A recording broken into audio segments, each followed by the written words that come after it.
Yeah, Gareth. Oh, sorry. How about you, Jose? I'm feeling good as well, Chris. I'm feeling that October energy, Mm, I saw that crash at the end of September and thought this is over. And then October started, healed my wounds. Feeling there good. you go. There you go. October is Yep. a great, starts to get cooler here in the Midwest in the US. It's 90 degrees right now, Fahrenheit, which is not making me super, but in the morning it's like, 55. It's really nice and crisp. Ah, that's good. I flourish in the fall. In Brazil, it's springtime, so Oh yeah, that's everything right. That's starts. right. Yeah. Everything starts getting more colorful. The sun is shining. Yeah, Coming you out can of see your nature flourishing. coming out of your hibernation. Exactly. Don't believe Uh, Jose. It's always shiny here. True. Bob is right. Gareth, the mastermind behind this quarterly report. How are you doing? Doing well, doing well. Appreciate the mastermind title there, but if it wasn't for everybody's review, Yeah. it wouldn't be as good as it is. So I'm pretty appreciate sure that. I recall one of the graphs me reaching out to you and saying, "You must cut this." So I don't know if that was very constructive. No, Just no, it's chopping you down. Jesus. yeah, that's a peek behind the curtain, but yeah, there's some stuff that we omit, some stuff that or and for different reasons, and some stuff that I decide to add last second. So no, I'd still consider that pretty constructive. It's especially with how small our department is. If we don't have a back and forth feedback, uh, it's pretty tough to have confidence sometimes. So Yeah, for sure. it's all appreciated. Department. We have to include Daniel in our count in order to be able to call ourselves a department, which I think we're a pretty happy little group of folks. Yeah. All right, we've got almost 50 people. I think that's kind of our standard count. So let's jump into things. If we don't start now, we'll definitely not have enough time to jam everything in. We have a ton of stuff to go over because the quarterly report came out, and we also just finished up the Holosim Season 1, Chapter 1. So we're going to present a ton of data, tons of visuals. Especially if you missed the quarterly report, we're going to go through most of the highlights there. For those of you who may be new, this is the Star Atlas. Can you guys see that? Yep. This is the 17th monthly Star Atlas Economic Forum. This is an opportunity for the Star Atlas Economics Department, me, Gareth, to engage with you guys, show you data, answer questions, talk about decisions that we made. I think that will be an interesting and lively discussion at the end of today's call. We'll be talking about recent changes to Sage, which I'm sure all of you are eager to chat about. So we're going to start off with Gareth is going to give us a nice overview of the quarterly report as well as a dashboard update. And then we'll go into some of those updates that happened in Starbased over the last couple of weeks. I've also forgot to add this to the agenda, but we're going to have about one or two slides on Holosim Season 1, Chapter 1, as I already said. And then we'll jump into that Q&A. So there you go, Gareth. Sweet. Excuse me. Thanks, Chris. I just want to make a quick note before we jumped into the quarterly, and that is that if some of you have checked the community dashboards, you'll notice a notice or banner at the top of the screen that basically says the dashboards will be offline until further notice. The reason for that is because we are we're at the stage where we have all the info we need internally to actually stream Solana data ourselves without the need of a third party, which previously was Hello Moon. So given that the dashboards we're not updating. And just in the interest of some tables potentially having errors as the new pipeline comes into effect and things like that, we decided to bring them offline for the time being. I know with Flipside offline, everyone's kind of just completely blind now. And so getting those back up will be top priority once the streams come online. And again, shout out to Daniel DeWet for spearheading that. He basically reassured everybody that this is something that can be done quickly, especially given how many of you guys visit those dashboards. So just want to give you a heads up. And I see the Dune comment. Yeah, Dune hasn't been as popular. It doesn't, in my opinion, doesn't have as big of a Solana ecosystem presence on there, but I could be wrong. I haven't checked it in a while, but yeah, Flipside was definitely the preferred platform. There were a lot of community built tools on there that a lot of people used, and unfortunately, as we all know, they've gone down. Yeah, just a small note there for any of you guys curious. Now we can jump into things. I picked four of the primary topics. Doesn't cover everything, but I did just want to share a few things that I thought people in this call would be most interested in talking about. It's about 5 slides. Keep it short and sweet so we can move on. And I know there's been a lot of discussion these past few weeks, so I want to give you guys plenty of time for Q&A. So you're good to go to the next slide, Chris. So page 1 of the quarterly covered emissions, something you guys are probably all familiar with. That section has been the #1 section for as long as I've been making them, given the relevancy. What I wanted to share today was this quarter emissions are down about 10.5%. Now there is a major caveat to that, and that is volatility is actually an all-time high. As you all are very familiar with, the FIC redemption system has caused, day 1 refill day redemptions in mass, and that's causing intraday volatility that's peaked above anything we've seen before. I explained how this is measured. It's basically a rolling average of the standard deviation broken out by percentile. It's covered more in the report if you guys are curious, but 10%, 10.5% overall reduction, increase in volatility. That 10.5% reduction is actually reflected, and this is another chart in the quarterly I don't have here, but in the decrease in share of the top 10 emissions receivers. So, we have a very wealth unequal player base. We have a lot of whales and a lot of minnows, or substantially more minnows. And we actually saw a major reduction in the share that those top 10 wallets are receiving, just due to the increase in FIC complexity. So that's been super cool to see, and is everyone for the most part doesn't mind a decrease in emissions, which is what we expected. So we also saw that emissions have consistently, despite the volatility and despite the spikes, consistently remains below 5% of daily token volume equivalent. So if you were to convert the amount of emissions on the day, generally it's stayed below 5%. There might have been one outlier day, but yeah, that 5% is a solid target for us. Record high volatility, I covered that already. And then the chart on the bottom there, tried to make that as clear as possible in the report, but it's basically a correlation coefficient rolled over time. So you basically take the correlation on the day. Now it's a pretty crude measure. Obviously, there's a lot of things that go into the price of the token. This chart purely, it doesn't aim to look or prove any correlation. It's just to show the inconsistency in correlation. Now, if there was anything strong here or something we'd want to look further into, which we have, but this is again a crude measure, we'd see the line much more stable, consistently below or above 0.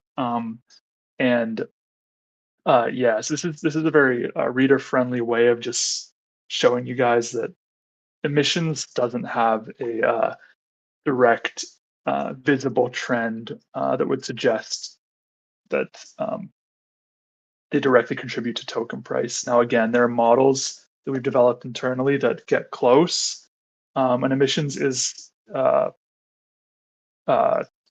not insignificant, slightly significant. But again, emissions trends with activity, and our activity is related to Atlas price. There's a lot of multicollinearity there. All to say that discussion I've seen about emissions and token price isn't exactly reflected in the data, and I think that's pretty cool. Gives people some relief despite high volatility. So. And again, if you're more interested in this section, quarterly is in the announcement channel. Next slide, Chris. GDP, another measure that you guys are very familiar with. It dropped again this quarter, not nearly as much. You can see it's, the trend is visible, but not as dramatic. Sitting around over 500,000 in total GDP throughout the quarter, 645,000 per capita of 378.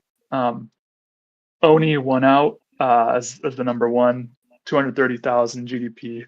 Ooster, most capital efficient, highest GDP per capita. And Oni's been super involved. They have a lot of, or they've contributed a lot to the general gameplay of Sage. They're honestly the most active of the three factions. But Ooster generally, and I think this was the same in the last quarter as well, they've been the most capital efficient. So props to Ooster in that respect. And I believe we'll see some consistently there in the next slide. So you can jump again, Chris. Any questions you guys have? I see there's a couple popping up. I will go through at the end and respond to those individually. But we did take a larger look at earnings because that's been another topic I've noticed in the Econ chats. These two charts I wanted to show, the top being one that was mentioned in the Foundation Room chat, I believe, by Earther. This is a per day positive earnings cross faction count of players. So basically the number of players that produced a positive earning value on that day. Now, one thing that we've talked about internally in the past is that a lot of players go through these production cycles and either preserve a lot of their produced assets or crafted ships and hold them, or don't necessarily liquidate or spend a lot of time or specific intervals before selling on the marketplace or redeeming for Atlas or whatnot. So these production cycles do carry over and do create some seasonality. But generally speaking, you can see a trend here that's flattened out at the end, but was trending down. And again, Atlas price plays a large role here. Mud, very rich player base. They're, as expected, going to be the highest. Oni and Ooster are kind of battling it out. Efficiency versus brute force activity. Pretty cool measure, and for people on the bottom saying that it's very tough out there. We get that. There's a lot of fees, and slight inefficiencies can cause major impacts to your production behavior. But the bottom chart, generally speaking, and we break it out by wealth group, suggests that for every additional dollar, there is positive yield or positive earnings associated with that additional dollar in wealth accumulated, whether that's lagged or unrealized. It's still a positive measure, and we actually see the high group, the green group there, with a wealth value of 1K to 10K. They are the most efficient in this case, and this is an actual measure, not a theoretical measure. So we're actually taking the earnings and efficiency over the period of the actual people in the wealth group. I'm not sure if I wonder why is to this or if it was brought to someone else, but the reason that in my estimate is because the whales are generally and no no shade to whales, but they tend to be, and this is the same in real life, pretend to be less motivated by profit. And that's not to say that they're not actively seeking positive earnings. It's to say that in this case, potentially a conclusion you can draw is that the high group was more proactive with their dollar. So that's one way of looking at it. There's a few ways you can interpret this based on your concerns or questions. If you have questions specifically as well, feel free to drop them. And I did make a note at the bottom. Ink became the most valuable resource in Star Atlas. I haven't checked, again, because of our data issues, I haven't checked the price recently, but I believe it's come down to about 10 Atlas, maybe a bit less, maybe a bit more. That was the actual predicted price, I believe, that Chris had internally. So whether or not that retains is a question that I might go and grab after this just to make sure. But again, our data pipelines are kind of in a mess right now. Yeah, I didn't include the per faction average earnings, but chart, but Oni did lead that just because of their brute force activity. They were able to get the highest in terms of daily average net earnings of $7.39, and again, that's an average across the entire faction. All right, next slide, Chris. And finally, the Holosim section. Again, there's a lot of stuff left out here, but for the sake of time, move on to the Holosim section. One major thing, one major, honestly, green flag of the product is that it acted as a complement and not a, God, I'm missing the word. It's just gonna haunt me now. Substitute? Chris, help me. Substitute. Yeah, sorry, substitute. And not a substitute product. So, if we saw this as a substitute product, we'd see Starbased absolutely tank as Holosim increased. We actually see we're not sure if it's a unique subset of players, but we see players diversifying between both products on the same day at very least.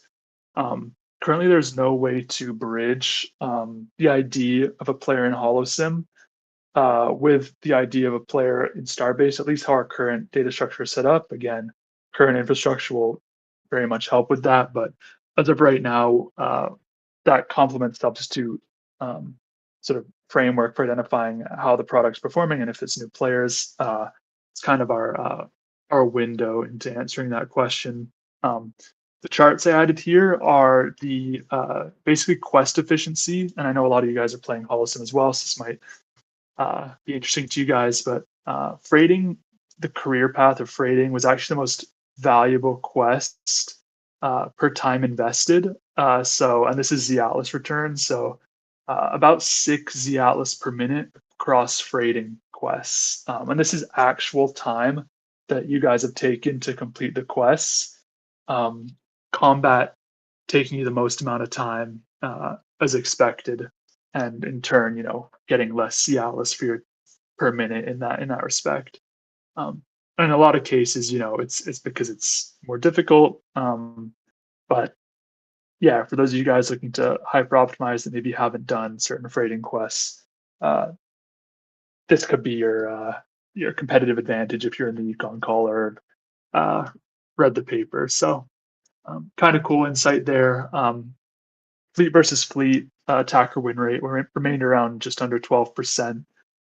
Again, the aggressors are going to choose their targets wisely, and defenders will be taking more risk because they're in aggressive sectors, looking to capitalize. So that's not unexpected. Defenders are holding up. I believe they're about 1.5% win rate there, and survivability is higher, but win rate is more fun. I did this map is quite small, but I did map out the aggressiveness of the fleets for you guys that are have operations in these areas. The Mud and Oni border is very hot with aggression. And I did map the top 20 most aggressive fleets and where they're operating generally, and those are the red dots. So Mud and Oni border, and then the edge of the Cataclysm, just where Mud and Ooster kind of intersect. Both very hot areas. Oni and Ooster, not as hostile. Although there are some big events happening, and is not as big of a there's not as high a density of aggressive fleets. So do with that information what you will. Mud got absolutely wrecked. There was some BS. Yeah. Bunch of dirty tactics by Ooster.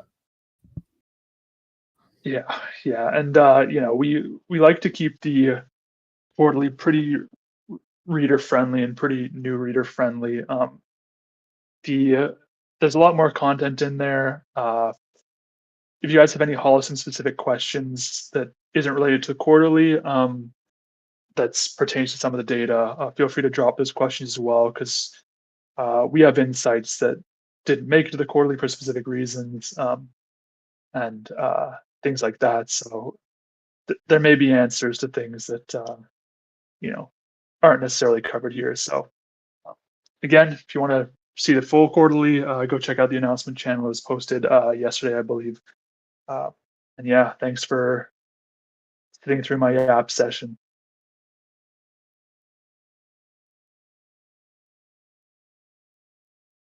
Awesome. Thank you, Gareth. I'm just furiously typing in the chat. Yeah, I'm gonna scroll back up and I didn't realize I was muted, sorry. But yeah, sorry. Type in the chat as well.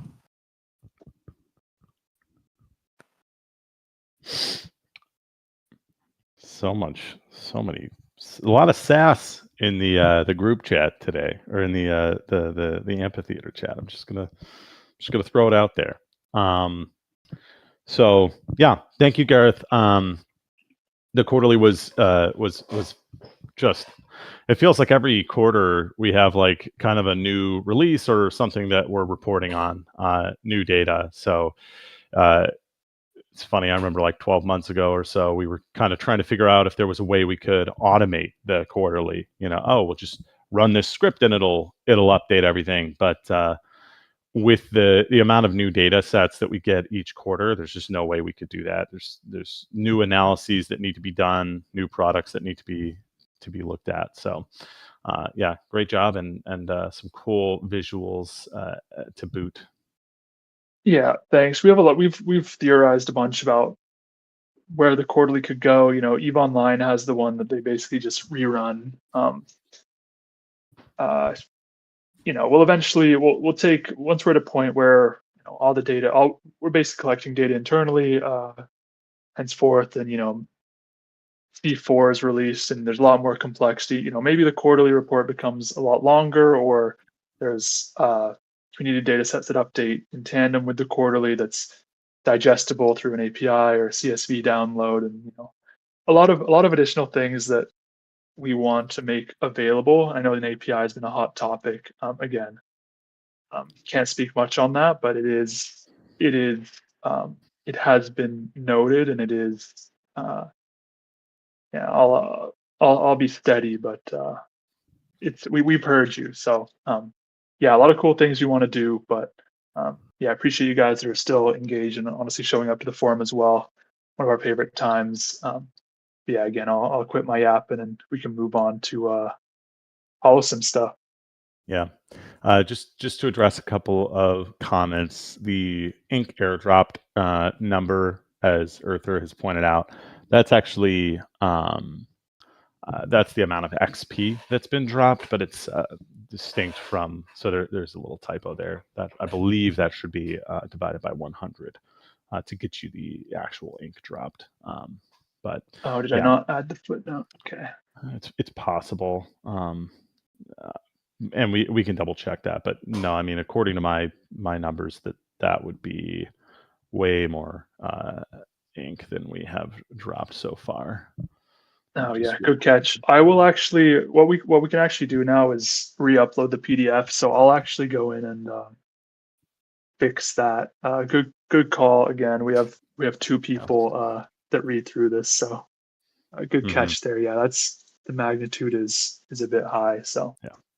Okay, good. Yeah. It's about 100x lower, or divide by 100.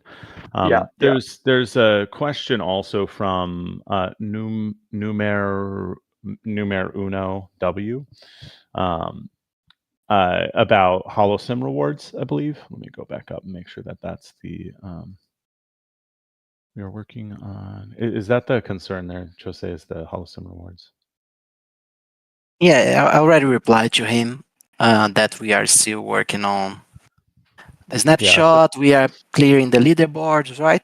And Yeah, so we're actually working on that in the background as we speak. It's been something that it's taken a little bit more time because of the I'll just say it, the kind of like events following the last like 2 weeks of the season, where we kind of had some uh, some policy changes and discoveries about how alts were going to be treated. So we're going through the exercise of identifying alts, and then what we're basically going to do is we're going to use um, our kind of like data identification of alts and compare that to the list of people who have labeled their accounts as alts, and just make sure that there's no major offenders left over before we reward those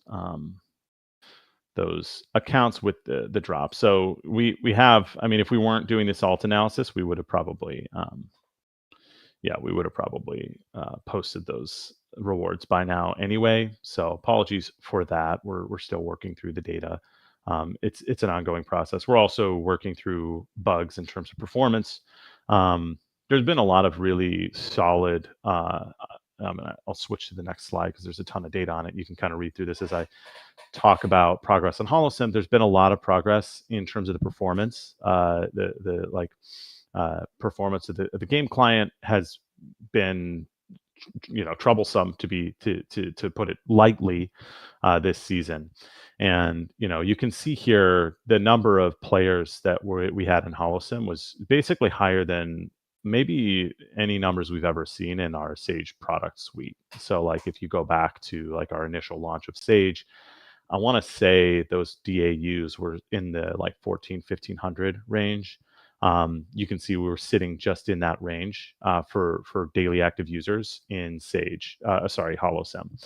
So we had more players than we have ever really had in a Sage product this season, which is amazing. This is over 2x. This is about 2.5x the number of people that participated in preseason. So we ran into a lot of technical difficulties with the server and with the RPC. And so, we're hoping to kind of have guaranteed fixes before we move forward with the next chapter.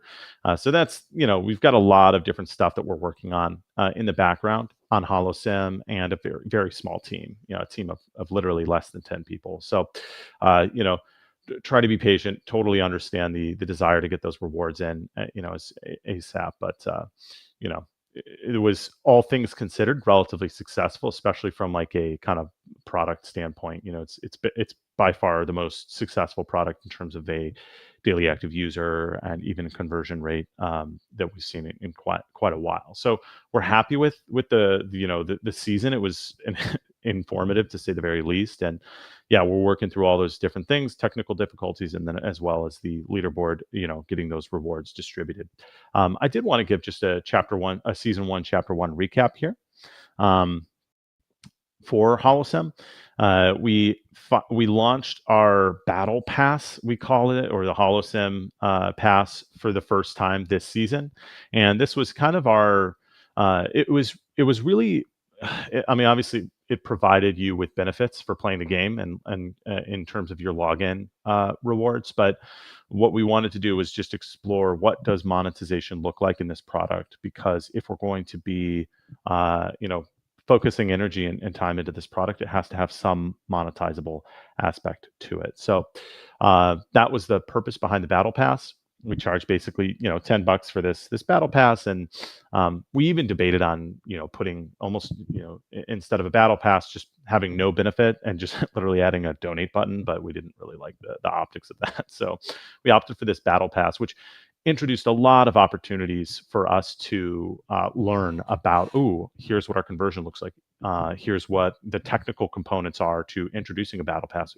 It enlightened us to a lot of stuff we wouldn't have otherwise caught. So 436 battle passes purchased. You can see that we had around 5,844 players on that leaderboard with positive XP. If you don't filter on having positive XP, the leaderboard actually had 6,925 profiles on it, which is really solid number for a program that lasted, I think it was a 6-week season. Mud, 1,700 players. Oni, 2,300 players, much larger than the other two factions, and then Uster was 1,700 players. Now, obviously, a lot of these are alt accounts. We're all aware of that. Some other interesting stats: 134 minute average play session. 157 users completed the intro quest line. Now, the intro quest line, I can't remember what the final quest in the intro quest line is, but I basically just kept track of all the players who completed that quest. 1,350 daily active users. Yeah, really solid number, especially when you compare kind of the daily active users of other Web3 games over the last year. This is really solid. And then weekly active users is in the 1,850. So very high kind of engagement rate. Once you're a player, you stick around. You can see this 9.3% day 7 retention. That's not super great, but a lot of the way that we measure this is anybody who engages with the website is counted as a first-time user on the day.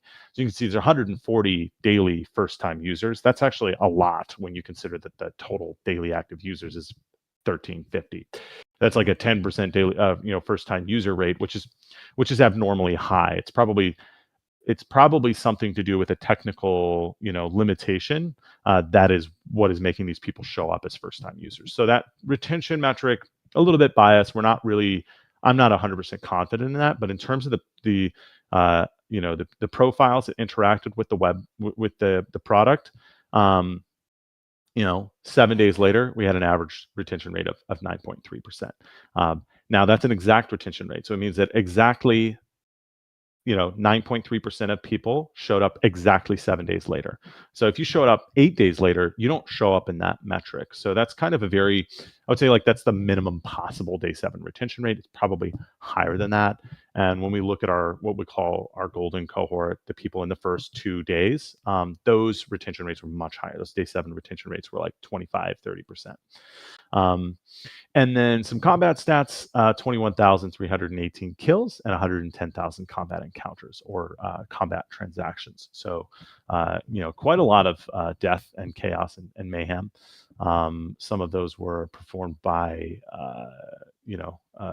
what are they called, Jose? The rogue. Jarvik pirates. Yes, the pirates running around blowing people up.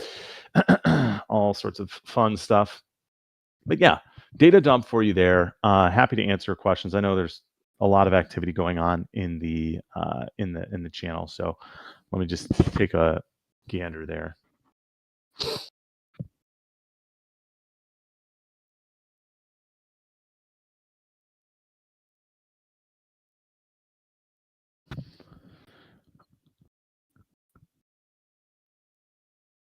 There's a question about daily active user in Sage by Armstrong. Yes, we've been experiencing a decline in daily active users over the last 3 months, really. It's been a nonstop decline. I don't know about this, this 15% drop that you're specifically mentioning. Does it have to do with Phantom Starbases? And we can get into Phantom Starbases after this. But yeah, I mean, it's certainly possible that there are things that we do as a business that impact our daily active users. There's no question about that. Now, like I said, or like you've observed here, the Atlas token, the macro environment is basically the number one determiner of how many daily active users we have. I like to think of the player base or the universe of Star Atlas players as a bunch of concentric circles. The biggest circle is the one on the outside, and that's basically the entire universe of people who would potentially ever play Star Atlas. And then inside of that, you have players who have actually interacted with Star Atlas. Now, there's another circle, there's a third circle that's inside of that circle that is the people who are actively engaged. When the price of the token increases, when the yield of the game, or whatever you want to call it, the earnings increases, we increase that smallest circle size, and it can only increase up until the size of the middle circle when it comes to an Atlas token appreciation, because that token price is basically making the game profitable for a bigger group of people. And so what happens when this token price is declining over time is that it makes it unprofitable for especially smaller players who have to face higher SOL fees. SOL has been increasing and Atlas has been decreasing. There's just no two ways about it. We are actually kind of in the middle of an analysis looking at the rest of the environment, the rest of the gaming ecosystem. And yeah, I mean, the gaming ecosystem on average is down about 60% over the last 12 months. Probably, I haven't completed the analysis, probably more like 65, 70% over the last 12 months. So it's a pretty dismal place. A couple of projects have been able to kind of break that trend. They're just down a little bit, not 60, 70%. So we're going to try to observe those projects and see what they're doing and see if there's anything that we can do. A commonality with a lot of those projects, at least at first glance, is that they're owned by massive VCs or businesses that have hundreds of millions of dollars to perform market behavior that we're just not capable of doing. We don't have the capital to perform a $20 million token buyback in order to pump the currency. So there's a whole bunch of interesting nuance there, but yes, there's a super strong correlation, a super strong causal relationship between daily active users and the price of the token relative to SOL, no question. Yeah, macro is destroying Web3 gaming, no doubt. Yeah, totally agree, Jendo. I think that Holosim is a very interesting, it's something that I've even sent to my friends, the friends that are not into crypto. I'm like, hey, just like click this link and you'll be brought to a place where you can play a game and tell me what you think. But yeah, the bugs are brutal, very difficult to deal with those. Okay, I don't think there's any other critical questions. Is there, Chose? Did you see anything? No, I think we can move on, Chris. I see Brian did mention the 9.3% daily day 7 retention. I think this is really good. It highly depends on the benchmark that you're using. So if you're looking at like website, it is good. That's a pretty good day 7 retention rate for like a website. If you're thinking about like an app, it's less good. But the difference is with apps, you have to have first downloaded the app, right? So it's like you really made a concerted decision to engage with that app when you downloaded the app and you opened it up. Versus a website, like if somebody accidentally clicks the link, that's going to register as a first-time user. If they accidentally click the link with a new browser, I have multiple browsers on my computer, and I open a link. Sometimes it goes to the wrong browser, and I have to reopen it. So that type of stuff makes naturally retention rates for websites much lower than for like an application. So yeah, I mean, I did have some feedback that 9.3% D7 is actually pretty good. So appreciate the comment there. Okay, Chris, please explain your plan for fixing the macro economy. Thank you very much. My plan, my plan is okay. I love AI, and I think AI is going to be amazing. But every good technology has a bubble. And so my plan is that the AI bubble will burst and all that money will flow into gaming tokens, Web3 gaming tokens. How do we like this idea? Is this a good plan? That's a good plan, Chris. You forgot to mention the point that we're sending you to the White House next week. Oh, yes, that is. Yeah. I forgot about my White House trip. That's going to be. Stay tuned for that. It's going to be Chris fun. White House segment. Yeah. Okay. So those other projects that Chris mentioned that are only down a little bit, is that still market trends or they have figured something out? So I did mention that Red Cali, you have a really, really important point here. And you said, well, what about those projects that are not all down? And I did talk about this already, but I think it's important to reemphasize. Those projects are, just to be completely transparent, most of those projects are owned by, big giant brands. So, for example, Animoca, and they've got, they have a war chest of hundreds of millions of dollars, and they can perform token buybacks that is not, it's just not an option for us, unfortunately, with our treasury. We don't have $100 million, $20 million sitting around in order to perform that type of market behavior. So that causes, that does allow them to weather the storm much better than smaller projects. You'll notice a lot of Solana tokens, a lot of smaller gaming projects. Those are the ones that are down, the ones that don't have, $100, $200 million war chests. When SA kiss the ring, Chris. Okay, Chris is going. Okay. All right, we're going to move on from the current the line of discussion into Starbased updates, and this will lead us directly into a question and answer session. So the Starbased updates, we put these out last week. I think we put them out on Thursday. We did an LP rebalance that was extremely controversial. This involved almost a 2.5x increase in the framework LP. And basically, this is the beginning of a series of updates to LP to try to balance LP. What we want is we want to equalize the incentive behind producing LP components, so that there's a better, basically, if one component is dominant for every player type, then players are only going to contribute that component.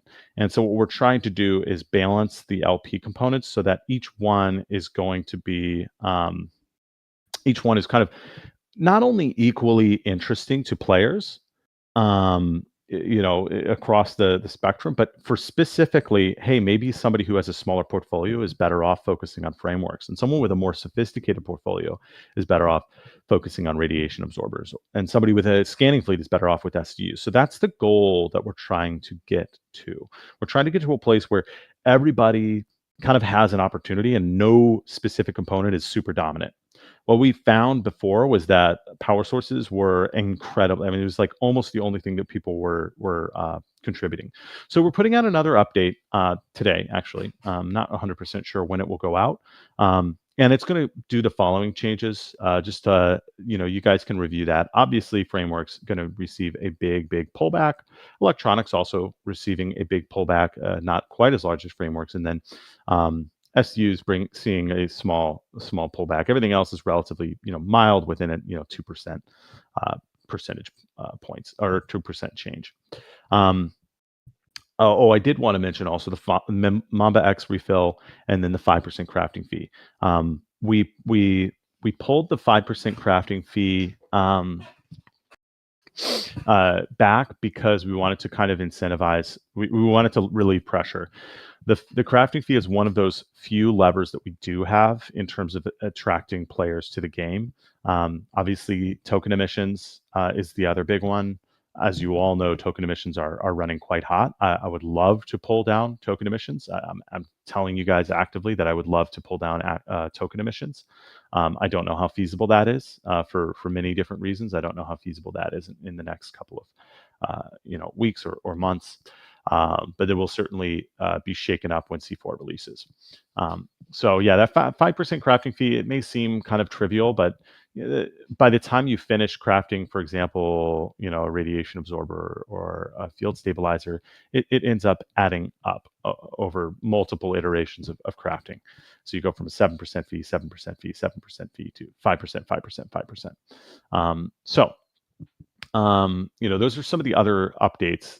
And I think they're kind of reminiscent on our philosophy with Starbase right now. Is that like, okay, C4 didn't, maybe it's we've got some time that we need to fill between now and C4.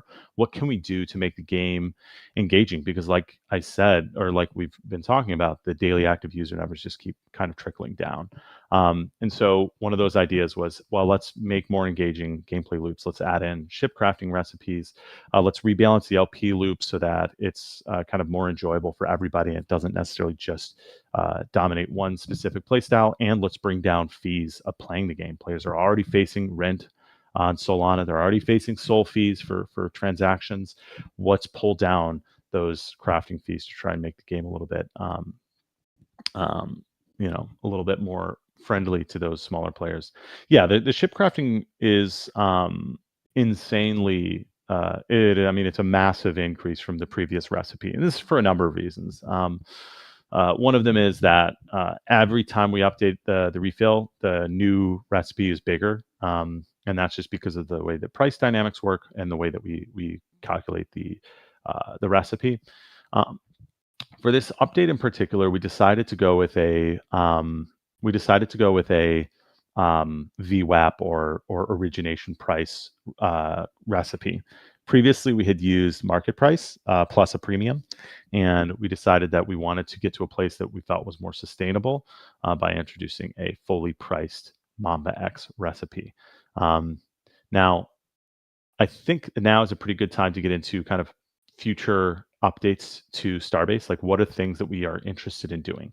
I had thrown around this idea of doing a regular LP shock, where kind of mixes things up. There's a concern, obviously, with Phantom Starbases that this is my understanding of the primary critique of Phantom Starbases is that it creates a very trivial gameplay loop where people can just set it and forget it as a figure of speech. So, how do we get around this set it and forget it mentality? Because people seem to be very upset about that. There's also a discussion in terms of, why Phantom Starbase are problematic. There's additional discussion. We can talk about that, but I just want to kind of get at this set it and forget it idea. What I wanted to do was create a system where there's randomness, and the shock basically requires you to at least come in every once in a while to update things and make sure that your operations are optimal. I think that there's plenty of debate to be had there, but that was one of the ideas that was floating around. I know there was some resistance. Defiant Wyvern, stated that, people will just, they'll still focus on the single, best option or whatever, and then they'll just deploy that. But I kind of understand where that line of thinking comes from. But the reality is, that if you're, let's say you right now frameworks are the best thing, and you say, I'm going to focus on frameworks, and then one day when they update the LP rewards, my frameworks are going to pay off. Well, you don't know if your LP rewards are ever going to pay off, because we might not send it back with the same LP reward. It may never have that yield ever again. So, this idea that you can just craft one thing and hoping that players are going to or hoping that we'll one day update the LP recipes that will reward that one thing, in this fantastic way is pretty unrealistic. And in the meantime, you're not earning anything at all. So I don't think that that's a super great rebuttal. But yeah, this is one of the things in our mind. And then another component that we're considering pretty heavily is maybe one or two more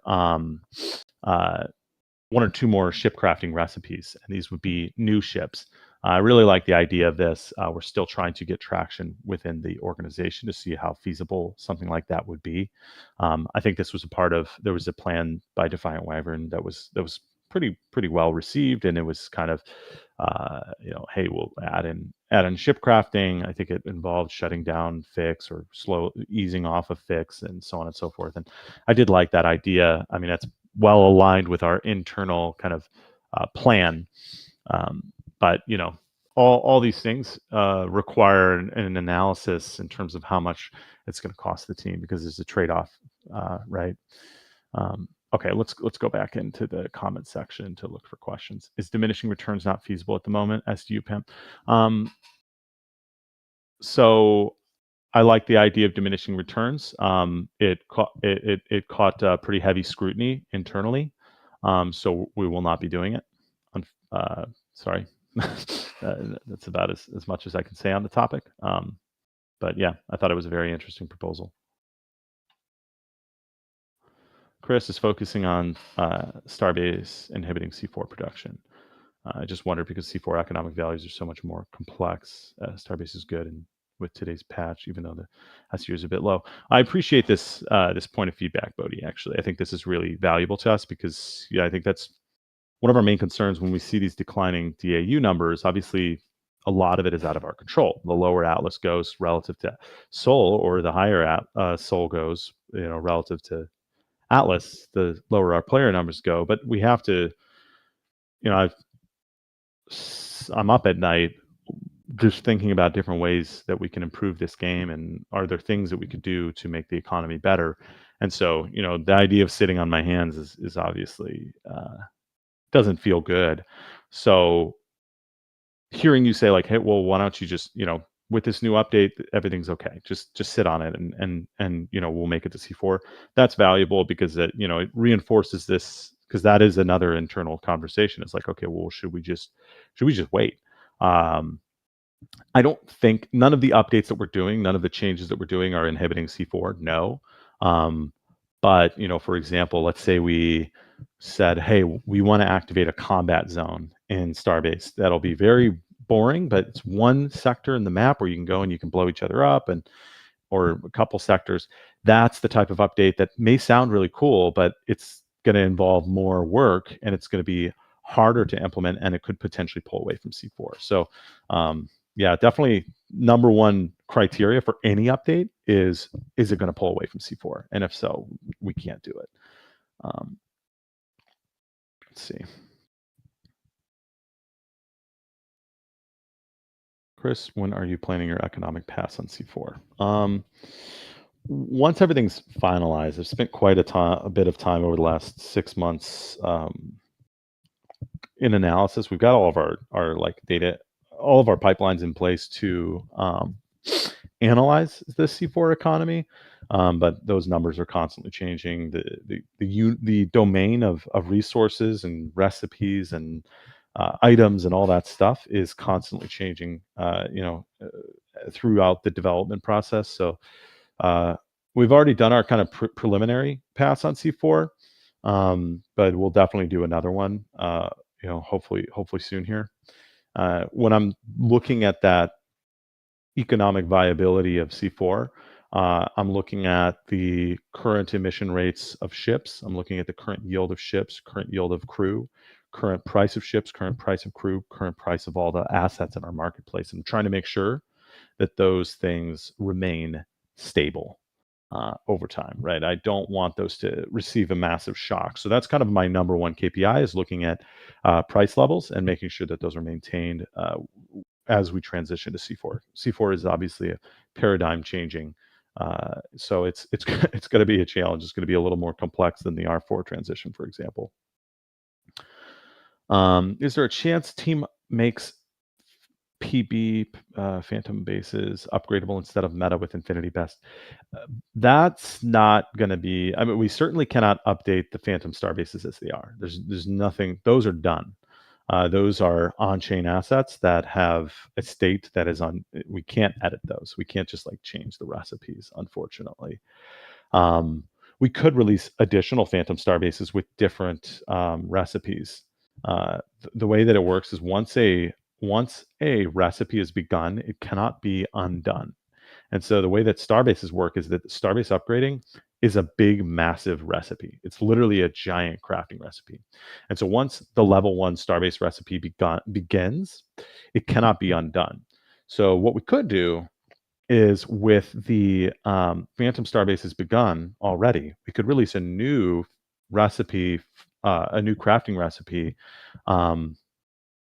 and release new Phantom Starbases. So that's definitely something that we're kind of interested in exploring. I saw maybe another question. Chris, PG asked, it's not directly related to this, but PG asked this following question. After the data analysis that we have been doing for the previous years in Star Atlas, what would be the magic number of players that you think we need to have in our economy so that it grows every month? Like, I think his idea was how many players we need for us to be stable. as a project overall. Yeah, I mean, daily active users obviously is a very, very important piece here. More players is just naturally going to lead to a more stable market, and obviously more revenue, which allows us to have more control over kind of the macro side of things, of course. So, I would love to target like Eve numbers. I want to say at their peak, I'm going to butcher this.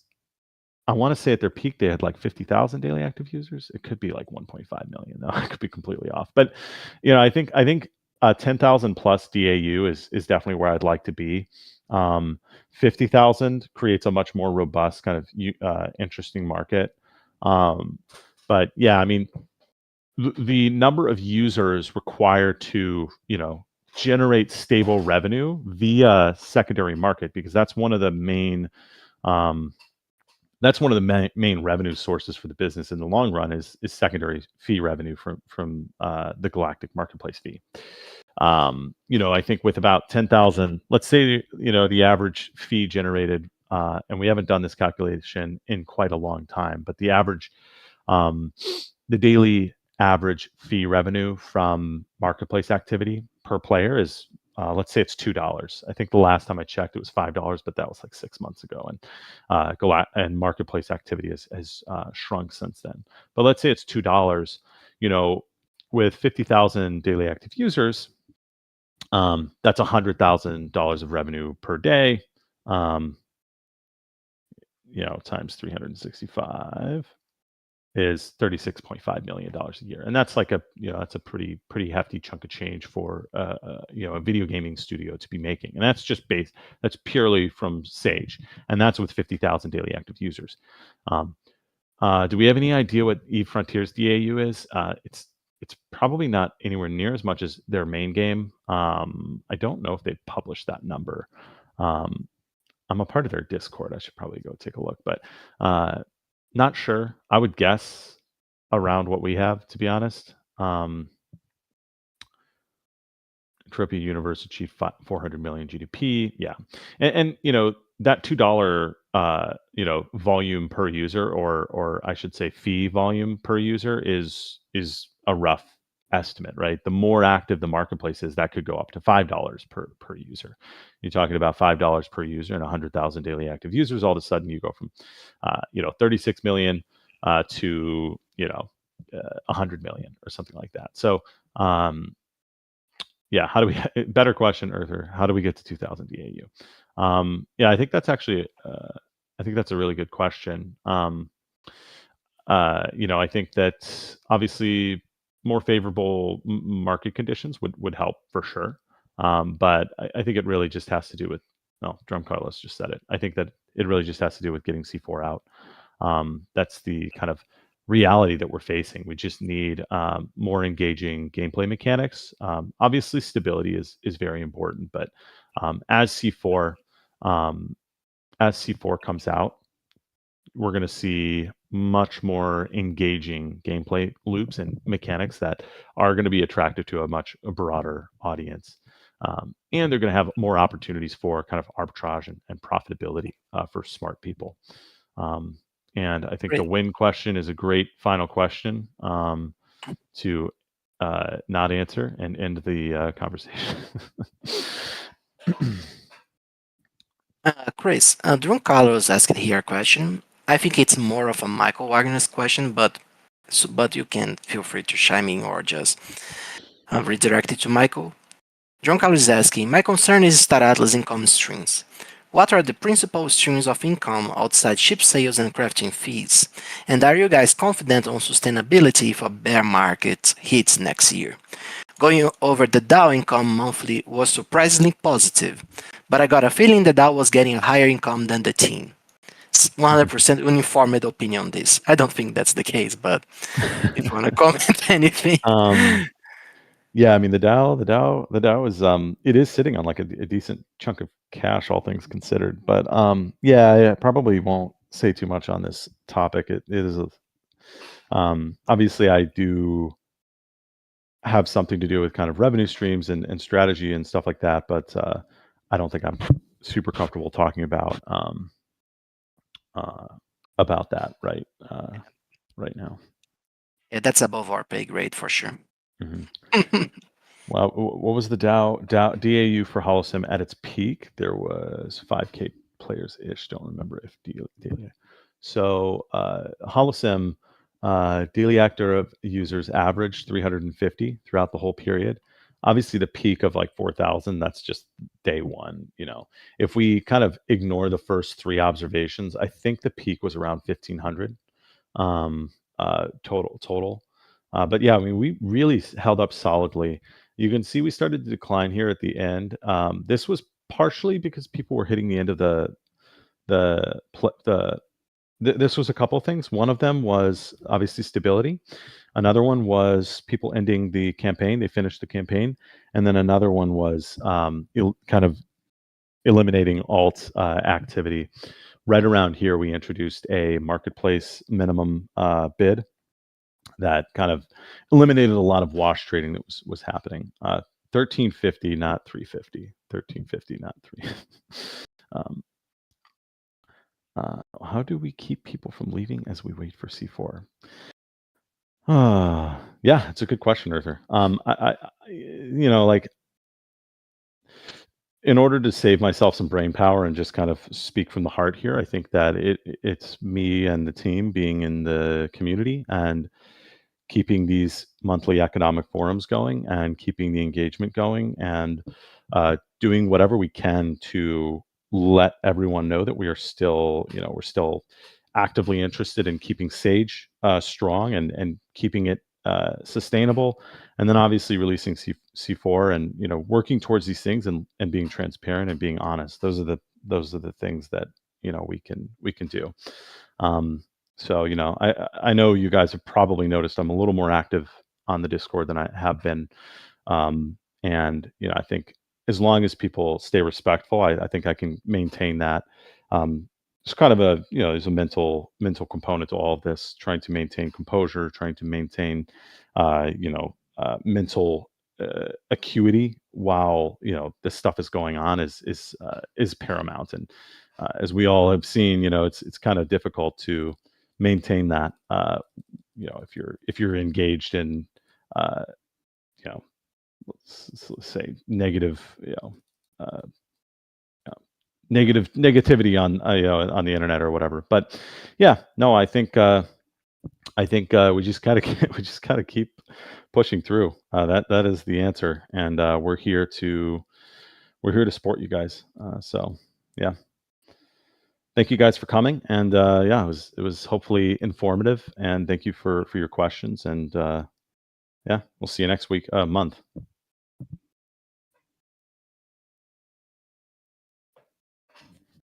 Thank you, Chris. Thank you, Gareth.